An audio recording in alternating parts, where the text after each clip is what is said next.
स्वागत है दोस्तों आपका हमारे चैनल में। और आज हम शेयर करेंगे कि लास्ट 15 डे की स्ट्रेटजी क्या रहनी चाहिए। लास्ट 15 डेज कैसे पढ़ें, ये स्ट्रेटजी जो है 10th क्लास के स्टूडेंट्स के लिए हैं, जो CBSE बोर्ड वाले 10th क्लास के स्टूडेंट्स हैं उनके लिए, कि लास्ट के जो 15 डेज़ बचे हैं, अभी 15 फरवरी से हमारे एग्ज़ाम होने वाले हैं बोर्ड के। तो लास्ट के 15 दिन में कैसे पढ़ें कि हमारा सिलेबस भी कवर हो जाए और ज़्यादा मार्क्स भी आएँ। तो मैं आपको कुछ टिप्स शेयर करूँगा, अगर आप उनको फॉलो करते हैं तो definitely there will be a drastic increase in your score if you will apply all these points. So one by one आपसे बताऊँगा कि कैसे आपको कौन सी चीज़ों को ध्यान में रखना है जिससे आपका स्कोर अच्छा हो और आप सारा सिलेबस जो है कवर कर पाएँ। तो हम देखेंगे इसमें कि ये जो स्ट्रेटजी है वो 1 फरवरी 2025 से 15 फरवरी को तो आपका एग्ज़ाम ही है, 14 फरवरी तक के लिए है। और बाद में जो 15 फरवरी से जो आपके एग्ज़ाम जब तक चलेंगे बीच में भी मैं बताऊंगा कि आपको एग्ज़ाम डेज के बीच में किस सब्जेक्ट को किस तरह से पढ़ना है। तो चलिए हम स्टार्ट करते हैं।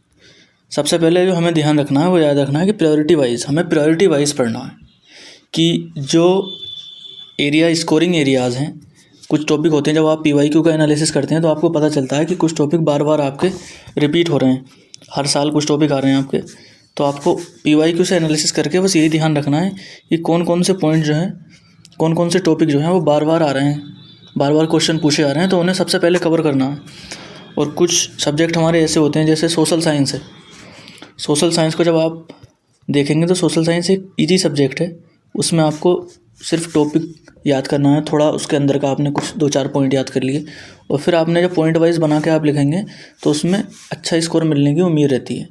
बाकी जैसे आपका मैथमेटिक्स है, मैथमेटिक्स में आपसे जितना आता है आपने किया तो 100% मार्क्स में मिलेंगे। मैथ में कोई मार्क्स नहीं कटते हैं आपके, अगर आपने स्टेप में कोई गलती नहीं की है तो। स्टेप में गलती की आपने, जहाँ तक सही किया है वहाँ तक मार्क्स मिलते हैं, स्टेप मार्किंग होती है। इसके साथ साथ आपको याद रखना है कि स्कोरिंग एरियाज़ पे ध्यान देना कि PYQ का एनालिसिस करके कि कहाँ से ज़्यादा से ज़्यादा पूछा गया है हर साल।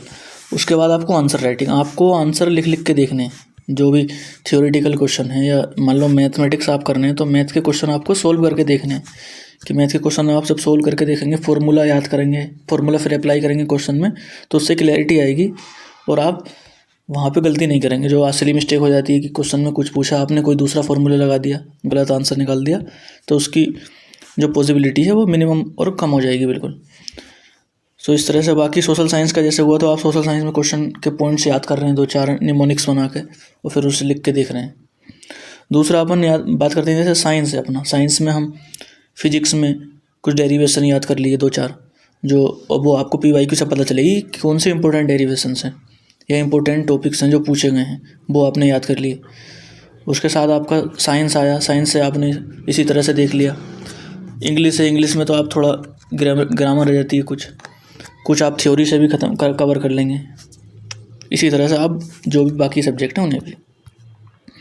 तो हम इसमें यही है, स्कोरिंग एरियाज़ में हमें जो है चीज़ें याद रखनी है कि कौन से क्वेश्चंस रिपीट हुए हैं। सबसे पहली बार जो रिपीटेड थीम्स हैं उन पे ध्यान देना है, और कौन सा ऐसा सेक्शन है जिसमें हमें मिनिमम इनपुट लगाकर मैक्सिमम आउटपुट आ रहा है, मतलब कम पढ़ने के बाद भी ज़्यादा मार्क्स आ रहे हैं, ऐसा कौन सा सेक्शन है वो देखना है हमें। कोई इजी टॉपिक होते हैं हर सब्जेक्ट में जो आप इजीली याद कर लेते हैं और उनसे अच्छा स्कोर मिलता है, ये चीज़ याद रखनी है। तीसरा, आपको प्रैक्टिस करनी है, मतलब आपको पेपर अगर मैथ है तो मैथ को सोल्व करके देखना है, बाकी क्वेश्चन भी लिख के देखना है। और आपको मॉक टेस्ट लगा के देखने हैं उसी टाइम बाउंडेशन में जिस टाइम बाउंडेशन में आपका पेपर होने वाला है। सपोज 9 से 12 आपका पेपर है तो 9 से 12 आप इन दिन में पेपर सोल्व करेंगे। बाकी आप जैसे 2 से 5 आपका पेपर है, 2 से 5 का टाइम स्लॉट लगा कर 3 घंटे का फ़ोन में या फिर जो भी आपके पास वॉच है जो भी है उसमें लगा के, और आप उस टाइम में कोई भी आपका डिस्ट्रैक्शन नहीं होना चाहिए। पूरा कंप्लीट पेपर लगाएंगे किसी भी सब्जेक्ट का जिसमें आप, बाकी मैंने आगे डिटेल में शेयर किया है कि किस सब्जेक्ट का पेपर आपको किस दिन लगाना है। आगे हम सब्जेक्ट वाइज डिस्ट्रीब्यूशन है, ये मैंने सब्जेक्ट दिए हैं आपके, क्या कौन सा पेपर। सबसे पहले इंग्लिश का पेपर है आपका 15 फरवरी को।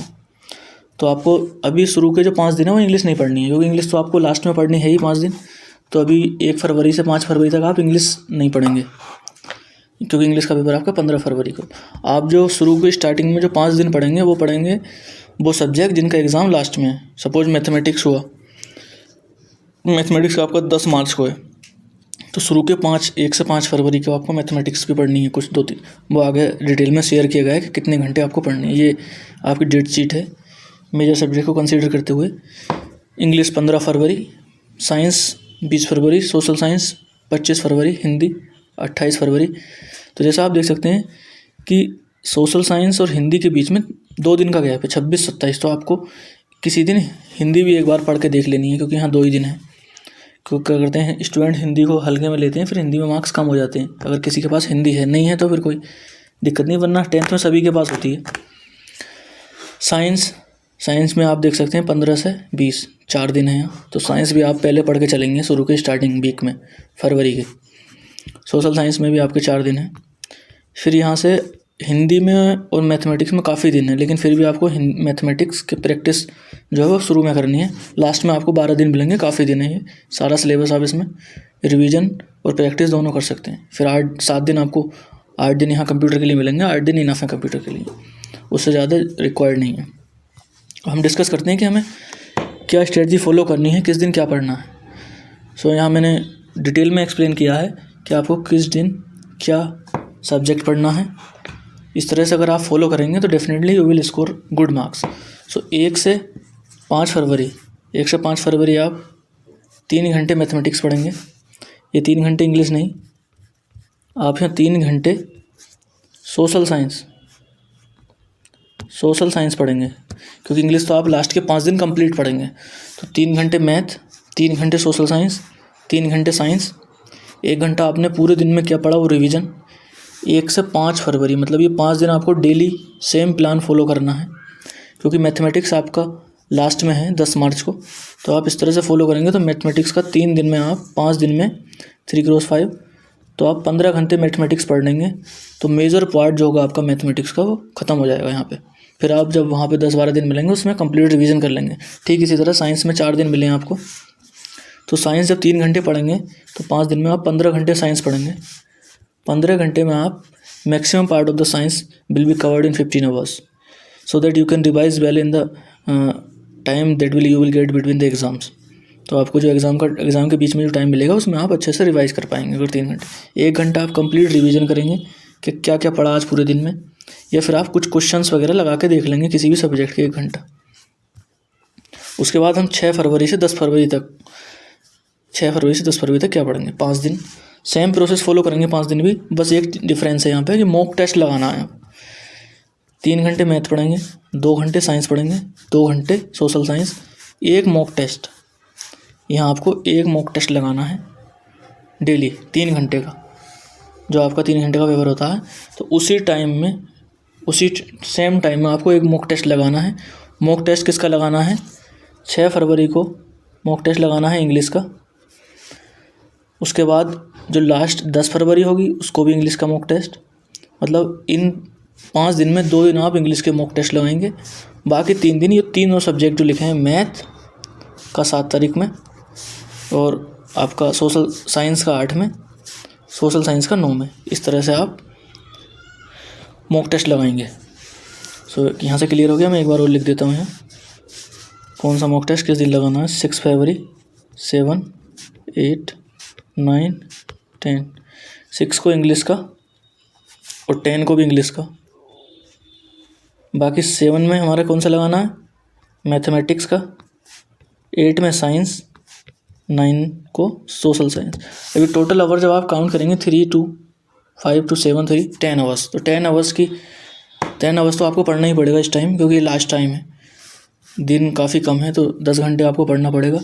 और ये 5 मॉक आपको लगाने एक बार इन 5 दिन के अंदर, जिससे आपको ये पता चल जाएगी कि आपको कितने टॉपिक्स अभी और पढ़ने हैं, कौन से ऐसे टॉपिक हैं जो आपको बिल्कुल नहीं आते हैं, उनको रिवाइज़ करना है।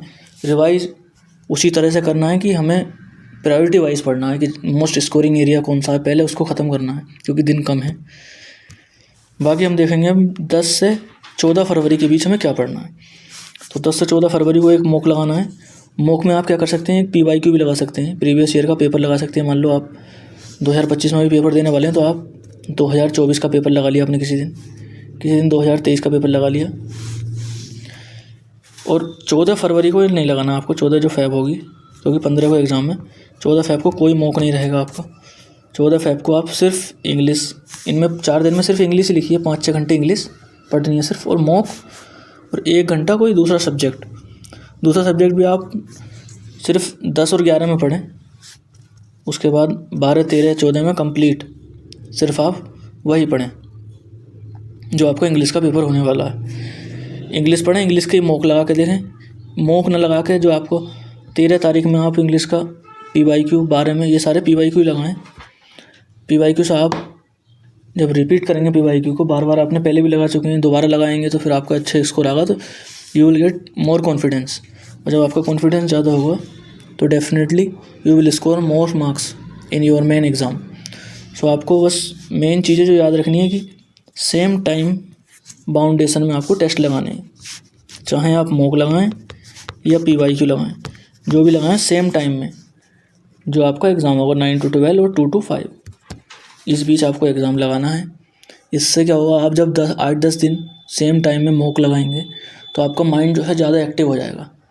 तो जब आप एग्ज़ाम देने जाएंगे तो आपको ये लगेगा कि जैसे आप घर में बैठ कर रोज़ एग्ज़ाम दे रहे थे, वैसे ही आप एग्ज़ाम हॉल में भी सेम आपकी मेंटालिटी रहेगी, एंड आपके ऊपर कोई बर्डन नहीं आएगा, ना आप होपलेस होंगे। You will have more confidence in the exam and you will perform much better as compared to other student who has not practiced the mock test।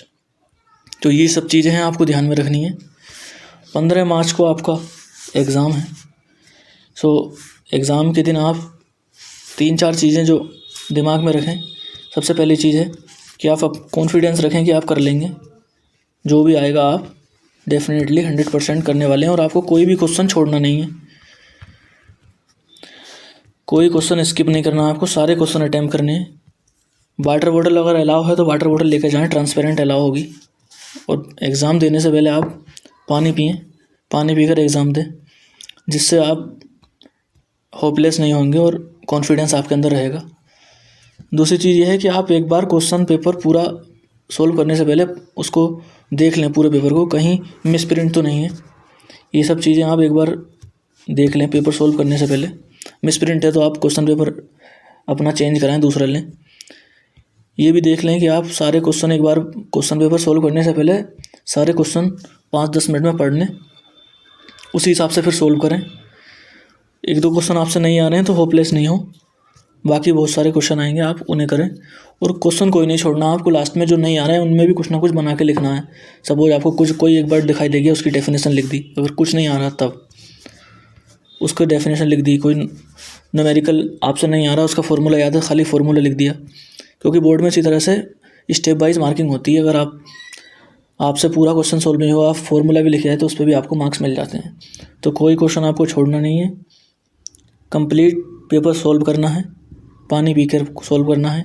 और आप अपना जो है एडमिट कार्ड ले आना ना भूलें, पेन लेकर जाएँ साथ, एडमिट कार्ड लेकर जाएँ, ID वगैरह जो भी आपकी स्कूल की है।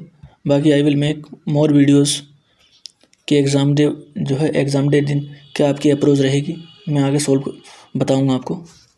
सो ऑल द बेस्ट आप सबको एग्ज़ाम के लिए, और आपका एग्ज़ाम अच्छा हो।